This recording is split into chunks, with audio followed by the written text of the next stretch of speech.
This was a copper wire, and it's turning itself into gold. One molecule atom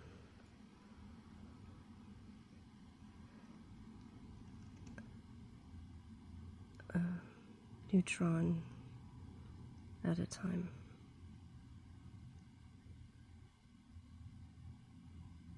Without any energy. This is not plugged in. This is not battery operated. It's this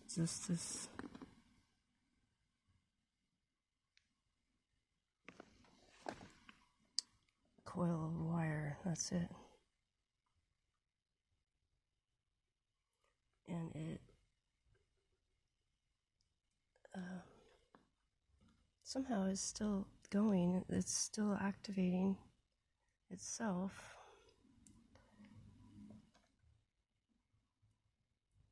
I don't know how it's doing it except for the energy that I fed into it a while back, probably a couple weeks ago,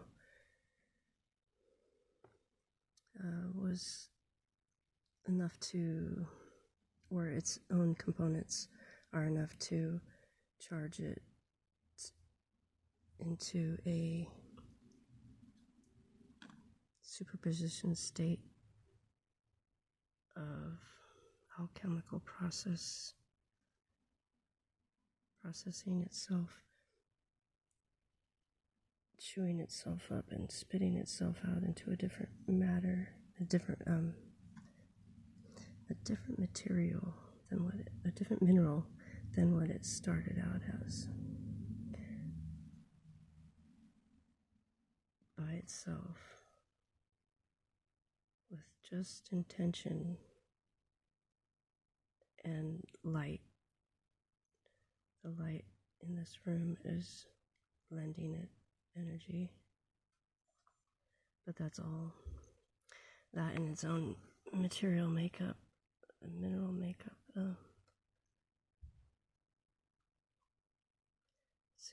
It's a quasi-crystalline.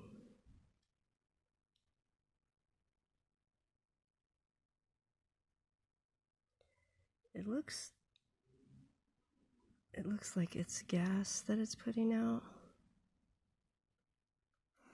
of the coil, but it's been doing this for days, and I don't think that it's gas, because it's a solid, or at least it was a solid coil of wire, and it has eroded itself a little bit, and here and there it's turned into californium and a non-decaying form of californium, which actually is decaying. It's just really, it's a lot slower than regular californium, so it can be of more use for longer periods of time. But eventually it will consume itself, or turn itself completely into an advanced stage of mineralization.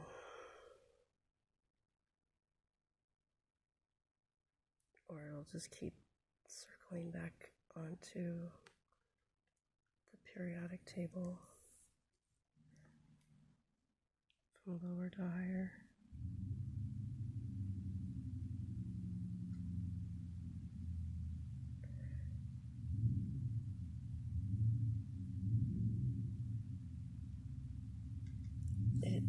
It's cut itself into this second coil down from the top.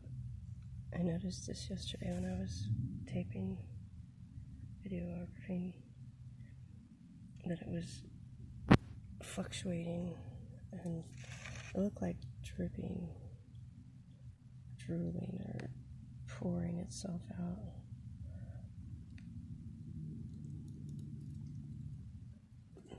And it didn't get very far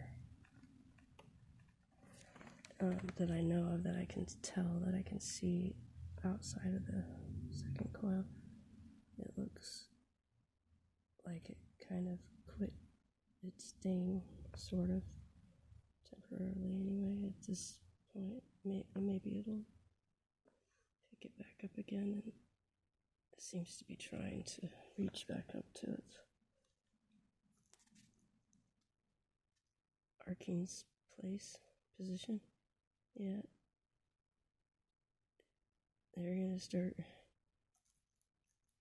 feeding one another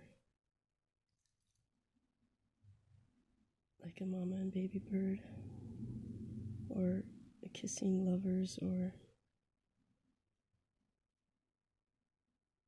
a dripping faucet that drips the opposite direction occasionally. Yes, it defies gravity.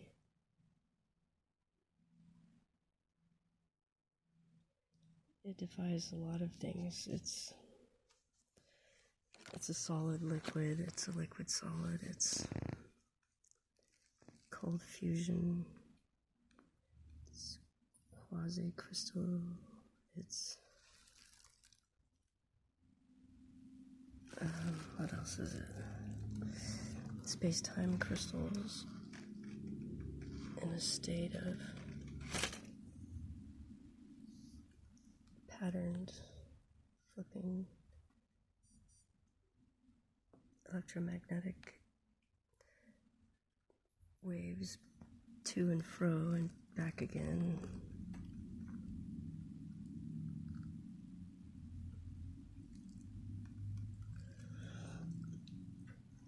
It can reverse itself, and maybe that's why they're called space-time crystals, or time crystals, because they can maybe at some point reverse time. I guess that's why they're trying so hard to make these things. But as far as I know, these are only actual prototypes. The others are cyber, or just synthetic, not in the real world. They're just on the computer somewhere, which they say is the same thing or just as good, but I beg to differ. I just say that because they don't have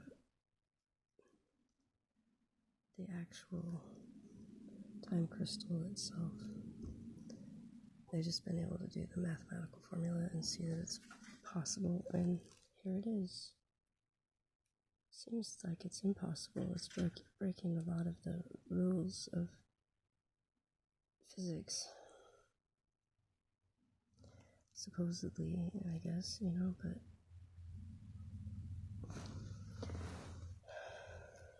maybe we just aren't aware of all the rules. And then maybe there's traditions, and then there's unique circumstances, and throughout life, there's miracles. Occasionally, if you have faith, you can create them, and so I have, rather mostly by accident, but still I'm aware shortly thereafter, usually, or sometimes during, or sometimes right before, but they're just basically experiments that have concluded themselves in a mysterious, or maybe not so mysterious, but longed for, most coveted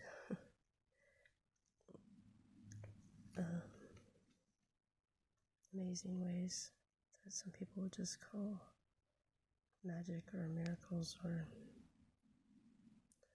the impossible.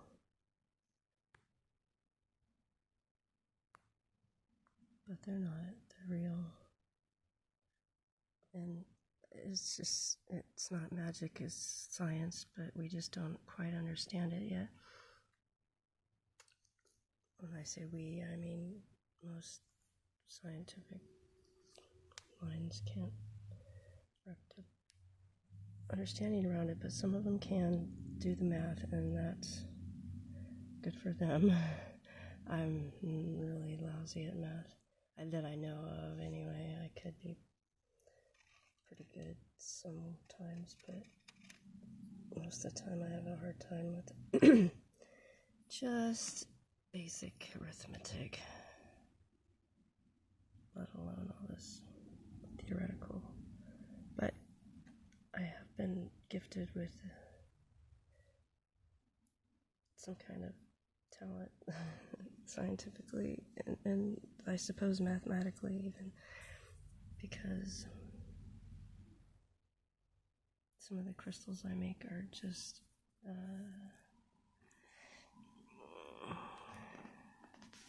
geometric impossibilities, fractals of quasi-crystals, and they can turn into black holes, and they eat themselves into oblivion. They devour, they feast on the material. The light choose the medium until it's Swiss cheese or completely disintegrated, just a pile of, or a puddle of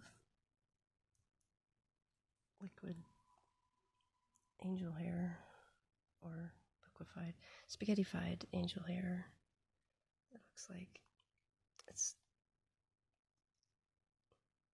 spun glass, basically.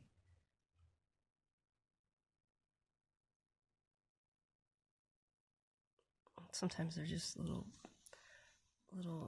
hard burnt rocks that it kicks out, that it cooks in the quantum tunnels, and then it throws them out the nearest hole, and if there isn't one, it makes one and just tosses them out, shoots them off. Sometimes they're spaghettified in liquid stream. Rarely that is the case, but sometimes it has been known to be witnessed on film. Now, these ones are creating black holes, see the Swiss cheese like hole. The light works on itself until it just bores a hole, and then sometimes it'll come out somewhere, the light will, or the material that it disintegrates or heats up and melts, and it'll just go squirting out like a water gun squirt or a hose. You can see that, and it's just being activated by just light, just this ambient light. There's the light on my phone camera. It's like a flash, a constant flash, because it's recording video, and so it's like a flashlight. That one is sure pretty and really highly active, and it's in the alchemical alchemy. It's going through the stages of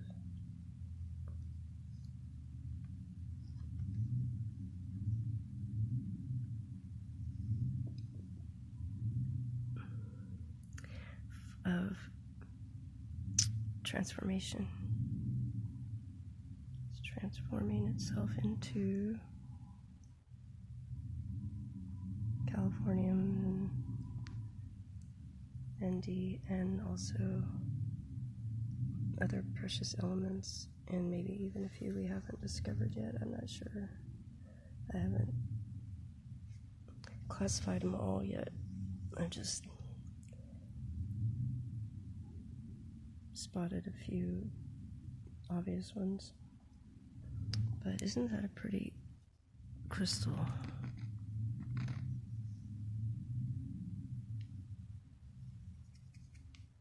Where did it go? There it is.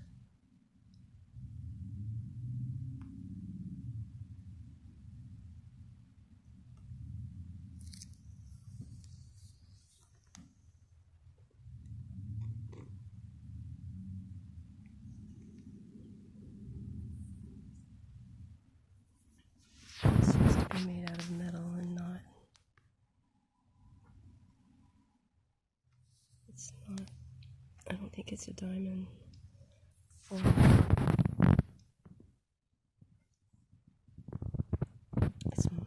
looks like it's mostly metal, but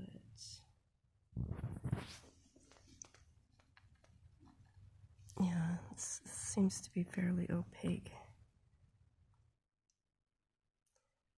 But at the same time, it's an alloy, metal, crystal hybrid.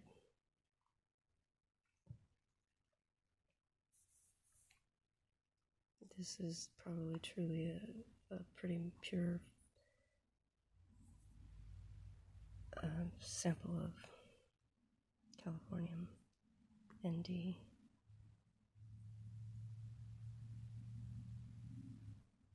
A time crystal, space-time crystal that is very active. So it's pretty close to the regular Californium, but still it's way slower. I mean, regular Californium it only lasts like 20 minutes, 25 minutes at the most. Look at it's having a little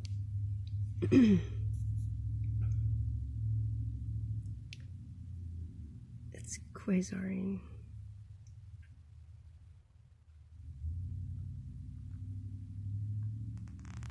It could be that it's spewing this out as I'm speaking, but I don't know.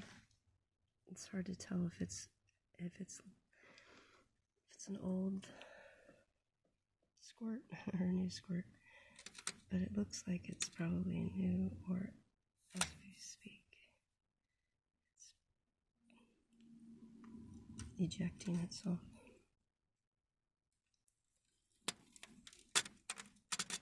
It's liquid light.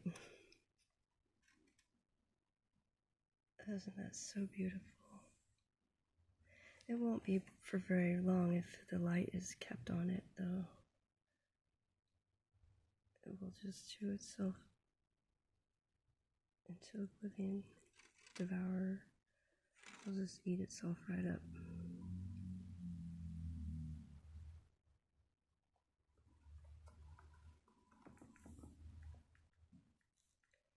The light is quantum tunneling in the patterns in the tunnels that it makes.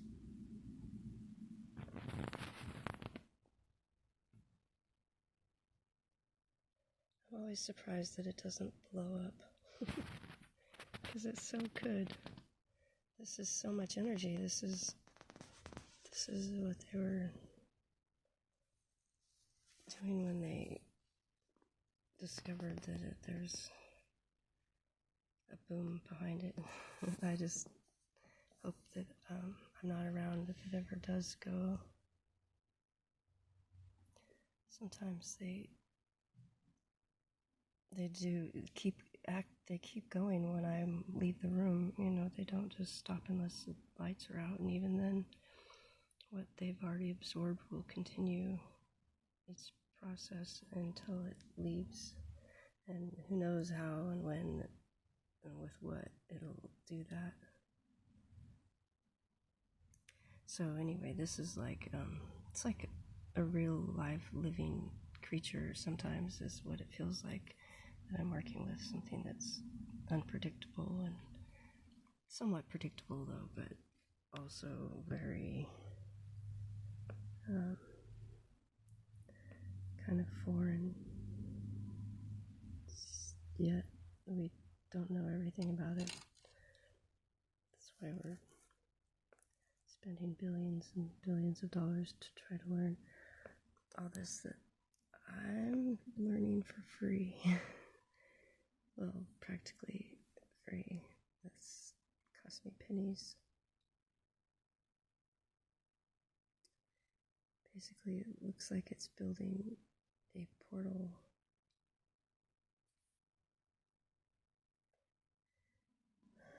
It's opening a window of space-time. Somewhere in the middle of that bright light. Or just around the corner, actually, of all of that. So pretty.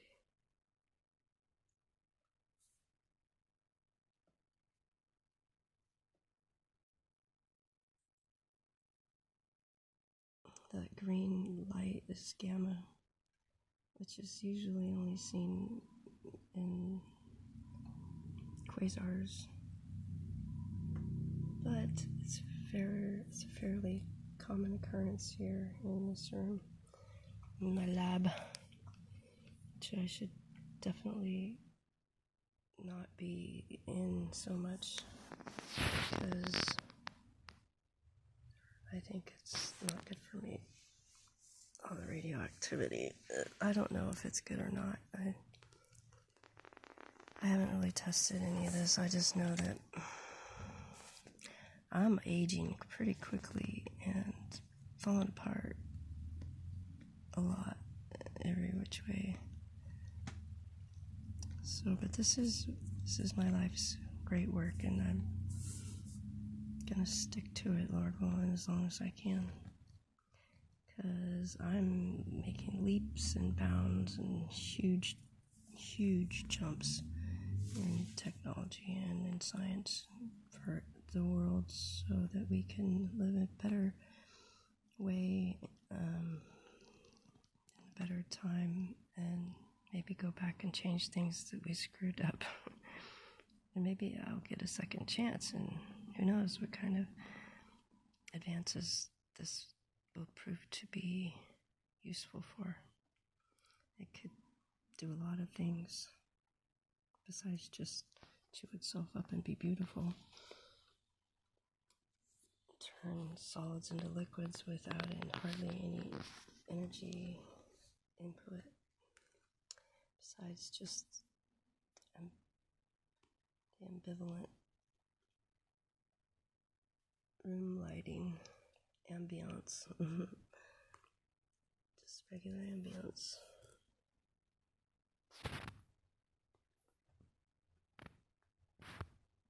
When I lowered the light intake on the camera, it seems to have, well, it's not doing anything that it wasn't doing before. It's just that it's more visible to the camera now. I can see it, whereas before there was too much light pollution. Now you can see the tunnels that the light has taken in the pathways. And they're very, very extensive. They go thousands and billions of miles, literally, to the very beginning of the universe. Is like if you were to take a string and keep the light as long as the string was, it would be from here to the Big Bang. Sometimes I'll find redshift. You can see it when I go at a certain angle. You'll see the red frequencies. I don't think this piece has gone that far. The light hasn't traveled that extensive, but it is still traveling down there at the bottom. It's zipping around corners and bends and turns, and it's just sometimes focal point down on a certain place. It's patterned but yet quasi, so it's somewhat calculatable if everything's just so, but I never do anything just so. I repeat sometimes the process, but the crystals are unique in the way that they take in the light. They're unique in the shapes they make themselves into, and every second of every situation is a little bit different, and it's going to react a little different. The colors are different frequencies that the light is taking as it winds itself into spirals and turns itself into around corners and goes further away and comes closer. It does a lot of different things. That's why it's shaking so much and quivering or fluctuating. Is atomic fluctuation is what it really is. It's just light bouncing off of itself and the mirrored like walls of its tunnels that it builds, because the Californium likes to kind of plates the walls or the tunnels as it travels. It builds itself, mirrors to reflect itself and carry the light to different places, and along its journey it intensifies and grows, or it wanes and dims, but sometimes it surprises you and comes shooting out in a spaghettified stream of white hair, or it'll ooze out of an energy stream, like a drop of liquid bouncing up and down, dripping, and then sucking itself back up, cutting right through solid metal like a laser, and burning itself. And this morning I could have sworn I picked up an aluminum rod. It was a hollow rod, a tube of aluminum, and I swear it burnt me for a second, just like a real small pinhole of something heated up on it. Otherwise it was cold. I don't know where the heat came from, and I flinched and moved. That happened twice within just a few minutes of each other. And then another place, I got a little pinhole burn too, just like it's coming through this metal from the inside. It's burning itself out, and it's also taking the topical light and focusing it in on itself too. Anyway, that's pretty amazing. It can glow in the dark, basically. It's like a flashlight, and nobody's controlling it. It's running itself, calling all the shots and directions and turns,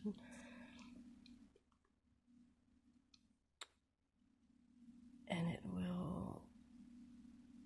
it'll take care of itself. It'll eventually put itself out by literally putting itself out outside of the parameters of the material realm, until it just goes into the room, the rest of the room, into the air, and it diffuses or burns somebody like me, rather surprisingly and sort of anonymously zapping me. That's what it felt like. Just a little burn.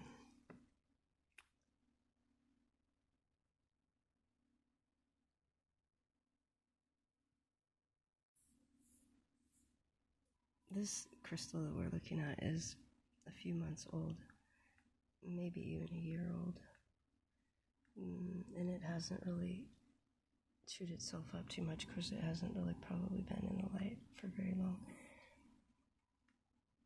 And who knows that the lump of metal next to it, I call it lump of metal, it's very, very expensive Californium.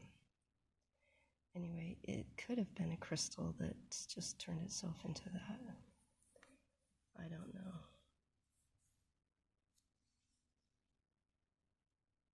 I'm not very well organized.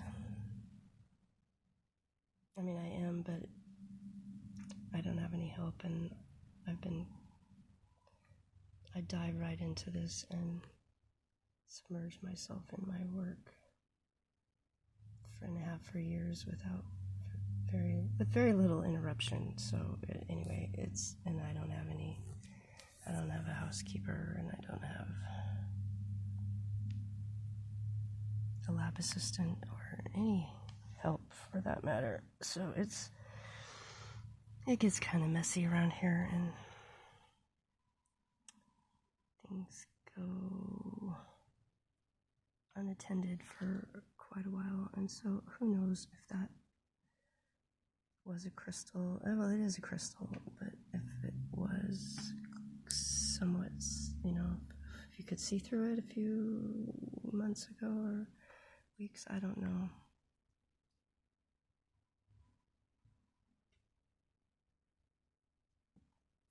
I don't know if that one is destined to be like that, if I leave it alone and do nothing, if I just come back here one day and it'll be like that.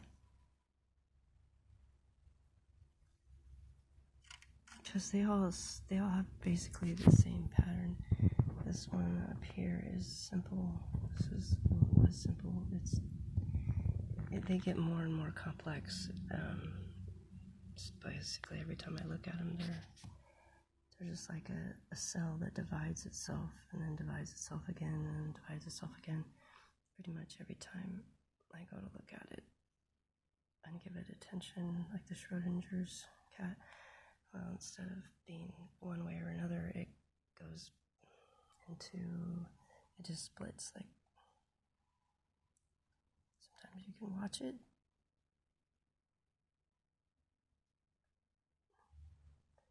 Gain in complexity.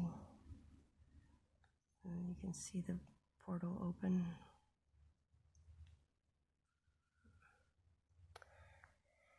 Yeah, that used to be it was just singular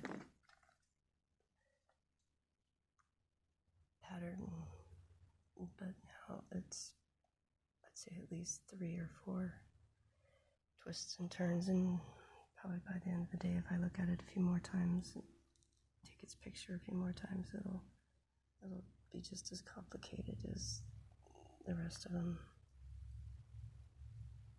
They develop their pattern of symmetry and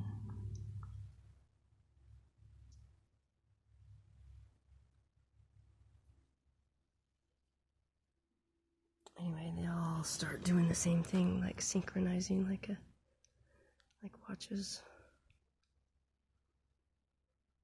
They all just basically follow the pattern of light. Wherever the light is wanting to go, that's where the crystals tell it to go.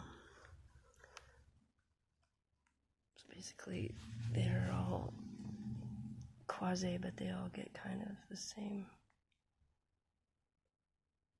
They just all tell the same story, basically, but